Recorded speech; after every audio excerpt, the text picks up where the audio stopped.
Shalom, saya Jonathan Pangaribuan, mahasiswa Sekolah Tinggi Guru Ria KBP. Di video ini saya akan menyampaikan materi pembelajaran tentang arti penting sakramen baptisan kudus. Dalam materi ini akan dijelaskan baptisan kudus yang dilakukan oleh AKBP dan alasan mereka melakukan baptisan kudus sedini mungkin, yaitu yang dilakukan kepada bayi atau anak-anak. Dalam pembelajaran kali ini, peserta didik diharapkan mampu memahami arti penting dari sakramen baptisan kudus. Selain itu, peserta didik juga diharapkan mampu memahami dan menjelaskan makna dan pentingnya baptisan kudus tersebut. Hal ini dapat terlihat dari kemampuan peserta didik menjelaskan makna baptisan kudus tersebut. Dalam pembelajaran kali ini terbagi atas beberapa bagian yang sudah saya jelaskan dalam PowerPoint ini. Pertama diawali dengan pembukaan, yaitu seperti biasa menanyakan kabar peserta didik dan memberitahukan tema pokok pembelajaran. Juga diawali dengan bernyanyi dan doa pembuka. Setelah itu penyampaian materi, kemudian uji kompetensi atau berupa evaluasi singkat mengenai pembelajaran yang telah dilakukan. Kemudian pembelajaran ditutup dengan bernyanyi lagu penutup dan berdoa bersama. Seperti kegiatan gereja lainnya, pembelajaran hari ini diawali dengan bernyanyi dan berdoa bersama. Kemudian penyampaian materi. Baptisan pada hakikatnya merupakan perintah yang diberikan oleh Yesus Kristus kepada murid-muridnya. Pada praktiknya, kelompok-kelompok gereja memiliki pemahaman yang berbeda mengenai baptisan kudus. Gereja-gereja mainstream seperti AKBP, GKPS, dan GPIB memahami bahwa seseorang haruslah dibaptis ketika ia masih anak-anak bahkan bayi. Artinya, secepat mungkin seseorang harus dibaptis. Namun demikian, gereja-gereja anti-mainstream seperti gereja yang beraliran karismatik memahami bahwa seseorang harus terlebih dahulu memahami mengenai baptisan dan mampu menyaksikan imannya sebelum ia menerima baptisan tersebut. Oleh karena itulah, gereja-gereja anti-mainstream menolak praktik gereja-gereja mainstream yang melayankan baptisan kudus kepada bayi atau anak-anak.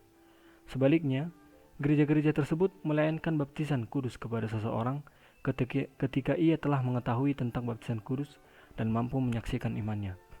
Dengan demikian, kelihatanlah bahwa memang kedua belah pihak gereja memiliki pandangan yang kontras tentang praktik baptisan kudus. Pada hakikatnya, baptisan bukanlah semata-mata hanya praktik memercikkan atau menyelamkan seseorang ke dalam air. Baptisan kudus merupakan perintah Allah atau bahkan firman Allah melalui anaknya Yesus Kristus, sebagaimana dapat kita baca dalam Matius 28 ayat 19. Baptisan kudus memberikan keampunan dosa, kelepasan dari kematian dan iblis, serta memberi keselamatan yang kekal kepada semua orang yang percaya kepada Yesus Kristus. Baptisan itu merupakan firman dan janji Allah yang dinyatakan. Kita dapat membaca dalam Markus 16 ayat 16. Dalam praktiknya terdapat perbedaan yang signifikan antara baptisan anak dan baptisan dewasa. Perbedaan tersebut dilihat dari landasan dogmatis dan pandangan teologis dari masing-masing gereja pelaku baptisan anak dan baptisan dewasa. Baptisan anak. Sah tidaknya baptisan tidak tergantung pada orang yang dibaptis. Demikian kata Martin Luther, yang menanggapi pertanyaan orang-orang tentang baptisan kepada anak. Menurutnya, baptisan bergantung pada firman yang menyatu dengan air. Siapapun mereka yang dibaptis, Allah berkenan atas baptisan tersebut, sebab memang Allah sendirilah yang menjadi aksiom atau pelaku dari baptisan. Luther mengatakan bahwa baptisan adalah kehendak Allah, bukan kehendak manusia. Oleh sebab itu, baik anak-anak ataupun orang dewasa, jika baptisan itu atas nama Allah, Bapa, Anak, dan Roh Kudus, maka baptisan itu adalah sah adanya. Gereja-gereja mainstream di Indonesia mayoritas mempraktikkan baptisan kudus kepada anak-anak, terutama gereja-gereja Protestan yang beraliran Lutheran. Adapun gereja penulis, gereja KBP mendukung penuh dan tetap mempertahankan praktik baptisan kudus kepada anak-anak dengan mempertimbangkan pemahaman dan argumentasi Martin Luther tersebut di atas. Selanjutnya, gereja-gereja mainstream seperti AKBP ini akan menghadapi pemahaman yang berbeda dari gereja anti-mainstream mengenai baptisan kudus tersebut. Baptisan dewasa. Baptisan dewasa kontras dengan pemahaman gereja mainstream tentang baptisan kudus. Gereja-gereja anti-mainstream yang beraliran karismatik menolak dan berargumen bahwa Alkitab tidak menyarankan baptisan kudus kepada anak-anak. Seperti misalnya Saksi Yehova, dalam pandangan Saksi Yehova, baptisan Kristen adalah kepada mereka yang sudah cukup dewasa untuk memahami dan mempercayai kabar baik tentang kerajaan Allah. Dalam gereja HKBP sendiri, Baptisan kudus dipahami sebagai saluran kemurahan Allah. Hal ini dapat terlihat dalam buku konfesi kita yang mempercayai bahwa baptisan merupakan saluran kemurahan Allah bagi manusia, baik anak-anak dan maupun yang dewasa, karena melalui baptisanlah gereja berdiri di tengah dunia ini, dan melalui iman dijadikannya layak menerima keampunan dosa, kelahiran kedua kali, kelepasan dari kuasa maut dan dari kuasa iblis, dan memperoleh kebahagiaan kekal.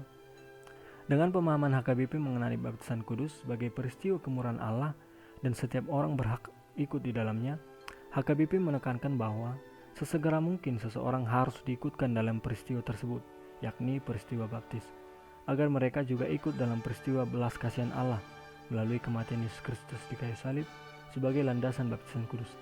Selain itu, dengan membaptis sesegera mungkin seseorang, misalnya ketika ia masih anak-anak atau bahkan bayi, mereka akan termeteraikan ke dalam persekutuan yang ditebus oleh Kristus. Sebab Tuhan Yesus adalah juga bersukacita menerima anak-anak. Kitab Matius, Markus, juga Lukas mencatat bahwa Yesus sangat menerima anak-anak. Dalam Markus 10 ayat 14, sebagaimana landasan HKBP mengenai baptisan anak-anak, Yesus berkata, "Biarkan anak-anak itu datang kepadaku, jangan menghalang-halangi mereka, sebab orang-orang yang seperti itulah yang punya kerajaan Allah." Hal senada juga dikutip oleh Lukas dan Matius. Dengan demikian, HKBP mempercayai bahwa anak-anak harus turut pula masuk dalam kerajaan Allah melalui Yesus Kristus, bahwa tidak seorang pun boleh menghalang-halangi mereka, termasuk orang tua mereka sendiri. Bahkan Yesus menimpalnya lagi dengan menunjuk bahwa orang-orang seperti mereka lah yang mempunyai kerajaan surga, dan bahwa barang siapa tidak menyambut kerajaan Allah seperti seorang anak kecil, ia tidak akan masuk ke dalamnya. Dengan demikian, jelaslah bahwa anak-anak memang harus sesegera mungkin dibaptis agar turut dalam pengudusan melalui darah Yesus Kristus yang tercurah di kayu salib. Dalam baptisan kudus HKBP, orang tua boleh memberikan pengakuan iman mewakili si anak yang dibaptis. Oleh karena itu, baptisan dapat dilakukan tanpa harus menunggu si anak mampu memahami tentang baptisan kudus yang dilakukan kepadanya atau bahkan mampu mengaku imannya. Berbeda dari gereja lain yang mewajibkan penerima baptisan mampu mengaku iman, gereja HKBP dengan demikian memperbolehkan dan bahkan sangat menganjurkan anak-anak yang belum mampu mengaku imannya untuk menerima baptisan. Namun demikian, beberapa kasus terjadi di mana bukan orang tua yang mengaku iman bagi anak yang dibaptis, melainkan wali atau sanak saudaranya. Dalam konfesi HKBP, tidak dijelaskan secara pasti bahwa haruslah orang tua yang membawa si anak untuk dibaptis dan mengaku iman untuk mereka. Hanya dalam penjelasan mengenai baptisan kudus, disebutkan bahwa orang tua memiliki tugas untuk membawa dan mendorong anak-anak mereka yang sudah dibaptis agar ikut sekolah minggu dan persekutuan lainnya di gereja.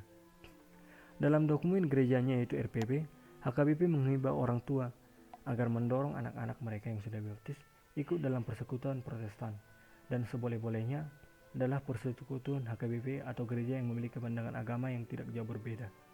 Persekutuan yang dimaksud adalah persekutuan di gereja, seperti menjadi anggota kelompok KOR dan lain sebagainya. Selain itu, sedini mungkin si anak yang telah menerima baptisan kudus harus didorong oleh orang tua untuk menerima pengajaran Protestan melalui keikutsertaan mereka di sekolah minggu dan bahkan katekisasi sidi sebagai wadah penumbuhan iman mereka. Setelah menerima atau mendengar penjelasan tadi, peserta didik diharapkan dapat menjawab pertanyaan berikut sebagai bahan evaluasi terhadap pembelajaran yang telah dilakukan. Selanjutnya pembelajaran akan ditutup dengan bernyanyi bersama serta berdoa yang dipimpin oleh pengajar. Demikianlah penyampaian modul pembelajaran yang saya buat ini. Semoga dapat bermanfaat untuk kita semua. Shalom.